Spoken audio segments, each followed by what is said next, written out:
मैंने कुरान मजीद में से 26 वो विवादित आयतें जो आतंकवाद को बढ़ावा देती थी उनको हटाकर, और कुरान मजीद के जो सूरे थे वो सीरियल से नहीं थे, उनका क्रम संख्या ठीक करते हुए एक नया कुरान मजीद तैयार कर दिया है। मैंने प्रधानमंत्री जी को उसका एक मॉडल भेजा है अपने पत्र के साथ में, और उनसे कहा है कि इस कुरान मजीद को सभी मदरसों में और मुस्लिम समाज में पढ़वाए जाने की व्यवस्था सुनिश्चित कराएं, और बहुत जल्द ये कुरान मजीद मार्केट में भी उपलब्ध होगा, जो मैंने सही किया है और यही सही कुरान मजीद है। मेरा सवाल ये है कि क्या कुरान ही ऐसा किताब है, कोई दूसरा किताब नहीं है जो दूसरे जाति दूसरे धर्म के लिए उसका इंस्ट्रक्शनल मैनुअल होगा? भाई साहब ने बहुत अच्छा सवाल पूछा है। उन्होंने कहा है कि मैंने मेरे तकरीर में कहा कि कुरान सारी जाति के लिए इंस्ट्रक्शन मैनुअल है। मैंने मेरे तकरीर में कहा कि कुरान सारे इंसानों के लिए इंस्ट्रक्शन मैनुअल है। और आपका ये सवाल है कि आपके हिसाब से वेद और भगवत गीता हिंदुओं के इंस्ट्रक्शन मैनुअल किताब है, कुरान मुसलमान की किताब है, इंस्ट्रक्शन मैनुअल है, तो क्या सिर्फ कुरान ही सारे इंसानों के लिए इंस्ट्रक्शन मैनुअल है, ऐसी कोई और किताब है क्या? नहीं। ये सवाल बहुत अच्छा है। इसका जवाब कुरान मजीद में अल्लाह ताला फरमाते हैं, सूरह राद में सूरा नंबर 13 आयत नंबर 38 में अल्लाह ताला फरमाते लिकुल्ली अजलिन किताब, कि हर दौर में अल्लाह ने एक किताब नाजिल की। हर दौर में अल्लाह ने किताब नाजिल की। नाम से कुरान मजीद में 4 किताबों का जिक्र है जो अल्लाह ताला ने नाजिल की, तोरा, ज़बूर, इंजील और कुरान। तोरा नाजिल की गई थी मूसा अलैहिस्सलाम पर, ज़बूर नाजिल की गई थी दाऊद अलैहिस्सलाम पे, इंजील नाजिल की गई थी ईसा अलैहिस्सलाम पे, और कुरान जो आखिरी किताब है नाजिल की गई थी आखिरी पैगंबर मोहम्मद सल्लल्लाहु अलैहि वसल्लम पे। आपका सवाल है कि सिर्फ कुरान सारे इंसानों के लिए, बाकी किताब नहीं है।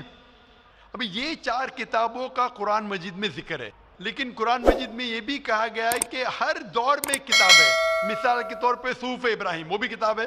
तो अल्लाह ताला ने कई किताबें नाजिल की है, सिर्फ नाम से 4 का जिक्र है, इसके अलावा और किताबें हैं। कोई मुझे हिंदू पूछता है कि आप कह सकते हैं क्या वेद अल्लाह की किताब है?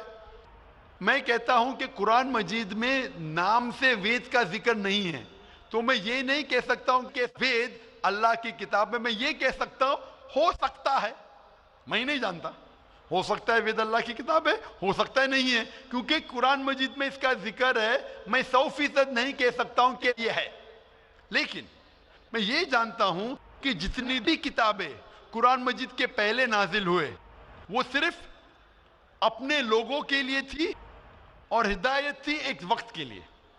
जितनी भी किताबें नाजिल हुई कुरान मजीद के पहले, चाहे तोरा हो, ज़बूर हो, इंजील हो, या जितनी भी किताबें जिसका जिक्र कुरान मजीद में नहीं आता है, वो नाजिल हुई थी अपने लोगों के लिए। वो पैगाम का अमल करना चाहिए जब तक नई किताब नाजिल ना हो। अगर मान भी लेता हूं, मैं मान भी लेता हूं कि वेद अगर खुदा की किताब हो, मान लेता हूं मैं आपकी बात, क्या वेद खुदा की किताब है, तो वो सिर्फ उस वक्त के लिए था, उन लोगों के लिए था, आज के लिए नहीं।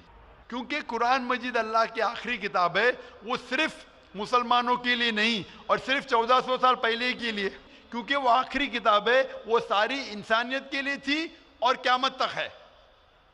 जितनी किताबें पहले आई वो सिर्फ महदूद थी एक वक्त के लिए और एक समय के लिए, खुसूसन कुछ इंसानों के लिए। मिसाल के तौर के ऊपर तोरा नाजिल हुआ था सिर्फ यहूदी के लिए, मूसा अलैहिस्सलाम पे नाजिल हुआ था जब तक नई वही नहीं आई, उस वक्त के लिए और उन लोगों के लिए। आज क्योंकि कुरान मजीद आखिरी कलाम है, वो सिर्फ मुसलमानों के लिए नाजिल नहीं किया गया था, सिर्फ अरबों के लिए नहीं, लेकिन सारे इंसानों के लिए। और जो कुरान मजीद का पैगाम है वो सिर्फ 1400 साल पहले के लिए नहीं है, वो क़यामत तक के लिए। इसीलिए अगर मैं मान भी लेता हूं वेद खुदा का कलाम था, वो सिर्फ उस वक्त के लिए था, और जितने भी अल्लाह के कलाम जो कुरान मजीद के पहले आए, वक्त के दौरान उनमें मिलावट होने लगी। आज आप तहकीक करेंगे जितनी मजहबी किताब, कुरान मजीद के अलावा सभी मजहबी किताब में मिलावट है, उसमें कंकॉक्शन है, फैब्रिकेशन है, बहुत मिलावट है। मिसाल के तौर पे महाभारत पढ़ते हैं तो कहते हैं पंडित कि महाभारत सबसे पहले कहा गया था अर्जुन के ग्रैंडसन ने कहा था। उस वक्त 8000 श्लोक थे। ये कहानी दोहराई गई जनरेशन के बाद जनरेशन। फिर महाभारत में हो गई 24,000 श्लोक।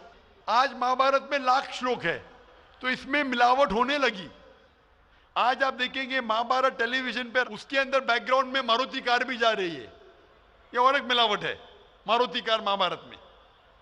तो इसीलिए जितनी भी किताबें अल्लाह ने नाजिल की, क्योंकि वो सारे इंसानियत के लिए नहीं था और क़यामत के लिए नहीं था, अल्लाह ताला ने उसे ज़रूरी नहीं समझा महफूज रखने के लिए। बट क्योंकि कुरान मजीद आखिरी किताब है और अल्लाह सुब्हानहू तआला जानते कि एक ता क़यामत तक रहने वाली है, इसीलिए अल्लाह ताला फरमाते सूरह हिजर में सूरा नंबर 15 आयत नंबर 9 में कि हमने कुरान नाजिल किया, हम इसकी हिफाजत करेंगे। तो इसीलिए ये कहना कि बाकी किताब, तो आज कुरान मजीद सिर्फ मुसलमानों के लिए नहीं, सारे इंसानों के लिए। चाहे आप हिंदुस्तान में रह रहे हो, चाहे पाकिस्तान में जी रहे हो, चाहे सऊदी अरेबिया में, चाहे अमेरिका में, चाहे यूके में, चाहे आप हिंदू मजहबी खानदान में पैदा हो या ईसाई खानदान में पैदा हो या मुसलमान खानदान में पैदा हो, आज सारे इंसानों को अल्लाह के आखिरी पैगाम कुरान मजीद पढ़ना चाहिए, उस पर अमल करना चाहिए, उसकी बात मानना चाहिए। इसीलिए मैं कहता हूं कुरान मजीद सारे इंसानों के लिए। ये चीज मैं वेद के बारे में नहीं कह सकता हूं, क्योंकि अगर आप तहकीक करते हैं वेद में भी मिलावट है। आज अगर आप साइंस के जरिए तहकीक करने लगेंगे कुरान मजीद को छोड़ के, बाकी सारे किताबों में आपको गलती मिलेंगी। तो ये गलती मैं अल्लाह को मंसूब नहीं कर सकता हूं। मैं नहीं कह सकता हूं ये गलती भगवान ने की, ईश्वर ने की, अल्लाह ने की, क्योंकि ये जितनी किताबें कुरान मजीद के पहले आए वो सिर्फ महदूद थी कुछ लोगों के लिए और महदूद थी वक्त के लिए। अल्लाह ने, भगवान ने, ईश्वर ने इसे महफूज रखने की जरूरत नहीं समझी।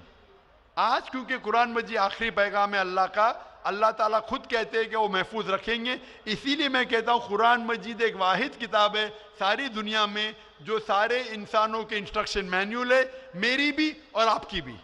Hope the answer the question brother. Thank you sir.